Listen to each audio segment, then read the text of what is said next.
Confirmation होना शेष है इसमें, ऐसी सूचना है। ये जो सूचना आई है ये बहुत महत्वपूर्ण है इस विषय पर कि आने वाले 31 मार्च 2026 तक सशस्त्र नक्सलिज्म समाप्त होना चाहिए। इस विषय को लेकर जो अभियान केंद्र की सरकार, माननीय केंद्रीय गृह मंत्री अमित शाह जी और राज्य की सरकार माननीय विष्णुदेव साई जी के नेतृत्व में और सारे ही राज्यों में ये काम जो किया जा रहा है, इन सारे ही विषयों को लेकर के ये महत्वपूर्ण सूचना है। सर ये हिरमा और उसकी पत्नी को लेकर के जो कंफर्मेशन आप कर रहे हैं, ये प्रोसेस क्या है सर और कितनी देर में कंफर्म हो जाएगी, कितने समय लग जाएंगे? एक दो स्टेप के कंफर्मेशन देखिए, जो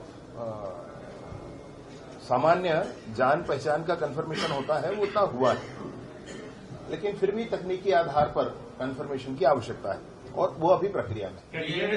क्या डीएनए टेस्ट वगैरह चल रहा है या अनेक प्रक्रियाएं हैं, उसको पूरा ये जो कार्रवाई है ये क्या इंटर स्टेट पुलिसिंग की कार्रवाई है कि नहीं? ये सूचना का आदान प्रदान तो परस्पर होता है।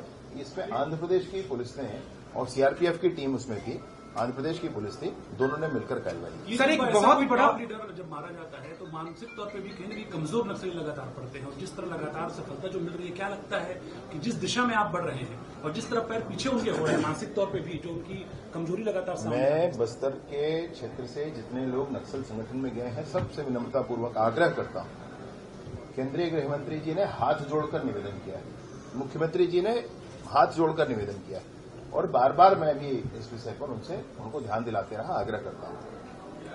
वो रास्ता कहीं जाता नहीं है, उसमें जाने का अर्थ है नहीं और इसलिए हर हाल में पुनर्वास करना चाहिए।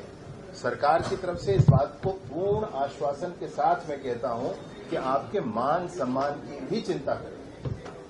कहीं हमने नहीं कहा कि सरेंडर कर रहा है कोई, हमने नहीं कहा कि कोई, हमेशा यही कहा गया आपका पुनर्वास है, आप मुख्य धारा में लौट रहे हैं और उसके बाद आपके जीवन में स्वतंत्रता होगी, जैसा आप चाहेंगे वैसा जीवन में आगे बढ़ेंगे।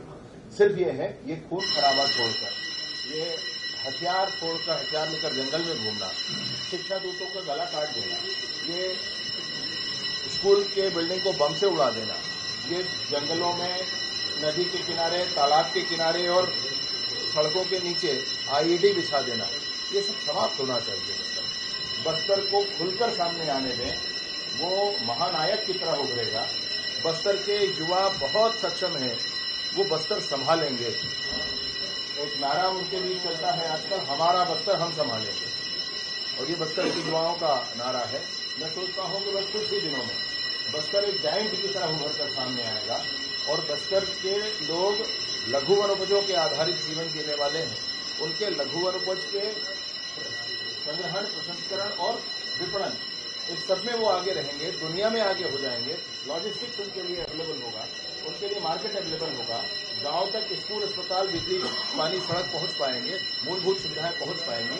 और विशेष बात जो ये है कि बस्तर के हर एक गांव के कोने कोने तक भारत का संविधान लागू होगा। सर एक, चूंकि इसके मारे जाने या इस सूचना के कंफर्म होने के बाद क्या नक्सल मुक्त छत्तीसगढ़ के अभियान में कोई और ऑब्स्टेकल है या फिर माने कि आप बात से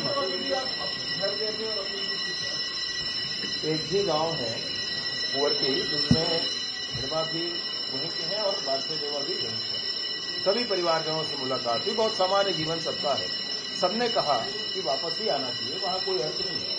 और फिर से आपके माध्यम से इस बात की मैं अपील करता हूं, दक्षिण बस्तर के हमारे कुटरू क्षेत्र से, हमारे पामेड़ क्षेत्र से, हमारे भैरमगढ़ क्षेत्र से, सुकमा जिले के जगरगुंडा क्षेत्र से जितने लोग हैं